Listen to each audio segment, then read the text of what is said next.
একবার miss cycas Shri ঠাকুরকে প্রশ্ন করলেন, ভগবান সর্বশক্তিমান, তিনি ইচ্ছা করলে সবকিছু করতে পারেন, দিতে পারেন। সেই বিশ্বাসে আমরা তার কাছে প্রার্থনা করি। প্রার্থনা সম্বন্ধে আপনার মনোভাব কি?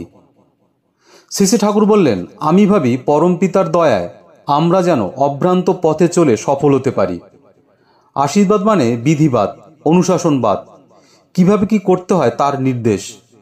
আমরা পরম পিতার আশীর্বাদ অর্থাৎ অনুশাসনবাদ জানতে পারি দ্রষ্টা পুরুষের মাধ্যমে।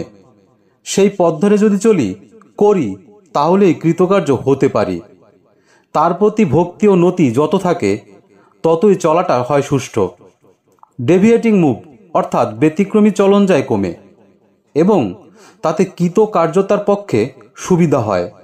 তবে সেলফ ইন্টারেস্ট অর্থাৎ আত্মস্বার্থের ফুলফিলমেন্ট অর্থাৎ পূরণের জন্য প্রার্থনা না করে প্রার্থনা করতে হয়, যাতে তার উইশেষ অর্থাৎ ইচ্ছাগুলো ফুলফিল অর্থাৎ পূরণ করা যায়। তাতে ভুল চাওয়া ও তজ্জনিত সাফারিং অর্থাৎ দুর্ভোগের হাত থেকে রেহাই পাওয়া যায়। আমাদের যে মালুমই নেই আমাদের রিয়াল ইন্টারেস্ট অর্থাৎ প্রকৃত স্বার্থ কী। ধন্যবাদ সকলকে। ভিডিওটি ভালো লাগলে চ্যানেলটি সাবস্ক্রাইব করে আমাদের সঙ্গে থাকবেন। বন্ধুরা, সকলে সুস্থ থাকুন, ভালো থাকুন।